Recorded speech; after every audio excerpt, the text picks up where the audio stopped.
ऐसे व्यक्ति को मुख्यमंत्री बनाए हैं जिसका चाल, चरित्र और चेहरा तीनों चर्चा का विषय होना चाहिए।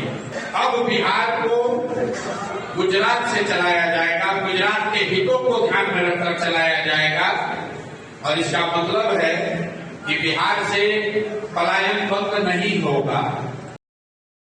ज्ञान की भूमि बिहार को ये चाल, चरित्र, चेहरा का दावा करने वाली भाजपा का पहला सौगात है।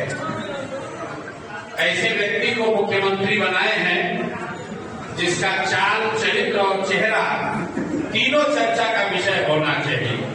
लेकिन ये नई भाजपा है और इन्होंने दिखाया है कि बिहार को अब गुजरात से चलाया जाएगा।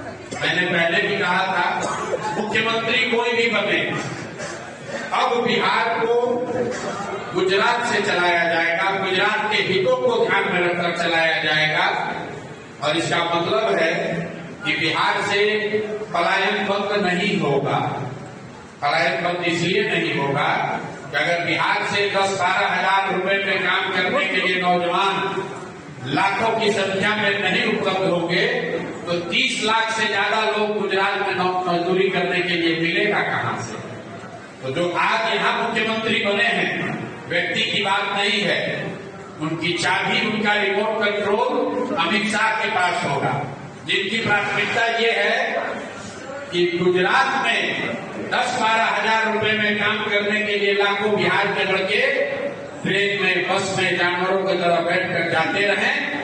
आने वाला जो समय है उसमें गुजरात का आदमी फैक्ट्री में मालिक रहेगा और बिहार के बच्चे उन्हीं फैक्ट्रियों में मजदूरी करेंगे। इसका दोष किसी नेता और दल को नहीं है, इसके लिए हम और आप दोषी हैं, क्योंकि हम लोग मोदी जी का भाषण सुन के वोट दिए हैं, हिंदू मुसलमान बनकर वोट दिए हैं, जातियों में बंटकर वोट दिए हैं, 10,000 रुपए के लालच में वोट दिए हैं, तो उसका खामियाजा भी हम ही को और हमारे बच्चों को भुगतना पड़ेगा। जिस 10,000 की लालच में आपने वोट बेच दिया, वही 10,000 रुपए कमाने के लिए बिहार के बच्चों को जाकर गुजरात के, पंजाब के, दिल्ली के, बॉम्बे के फैक्ट्रियों में अपनी हड्डी गलानी पड़ेगी। ये दुर्भाग्य है, लेकिन गलती हुई है तो भुगतना तो पड़ेगा ही।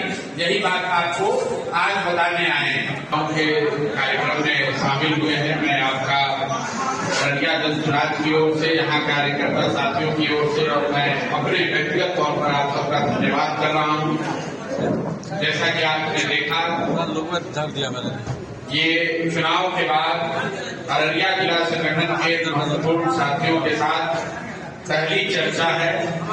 चर्चा का परिप्रेक्ष्य ये है कि जब चुनाव परिणाम आए और परिणाम निश्चित तौर पर जनसुराज के अनुसार नहीं आए हैं, जनसुराज की जो सोच थी उसके विपरीत आया है, उसके बाद जनसुराज के महत्वपूर्ण नेताओं ने, साथियों ने, हम सब ने पश्चिम चंपारण के गांधी विद्यालय आश्रम में एक दिन का सामूहिक मौन उपवास किया था और उस दिन उपवास के बाद ये घोषणा की थी कि बिहार बदलाव के जिस संकल्प को लेकर बिहार में हम लोग आए हैं, इस प्रयास को शुरू किए हैं, उस प्रयास की ईमानदारी में, उस संकल्प से पीछे हटने का कोई सवाल नहीं है। उस प्रयास की ईमानदारी में, शुद्धता में, तीव्रता में कोई कमी नहीं आएगी और आने वाले समय में जनसुराज अपने सभी साथियों को साथ लेकर उनके विचारों को समाहित करके बिहार के नवनिर्माण के लिए जो कुछ भी हो सकेगा,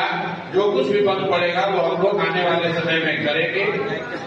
ये बिहार नवनिर्माण का जो अभियान है वो सरकार बनने के 6 महीने के बाद शुरू होना है। चैलेंज तो बिहार की जनता को दूर करना है, उनको तय करना है कि उनको मुख्यमंत्री के तौर पर कौन चाहिए। अब चेहरा आ गया सामने, अब देख लीजिए, आपके बच्चे ग्रेजुएशन करके, MA BA करके मजदूर बन रहे हैं, बेरोजगार बैठे हैं और भाजपा के लोग 7वां फेल भी हैं, तो अब आपके राजा बन रहे हैं। ये आपके वोट का कमाल है। 5 रुपया दैनिक, 10,000 रुपया मतलब 5.5 रुपया डेली, 5.5 रुपया डेली के आधार पर आपने वोट बेचा है। आपने वोट नहीं बेचा है, अपने बच्चों का भविष्य बेचा।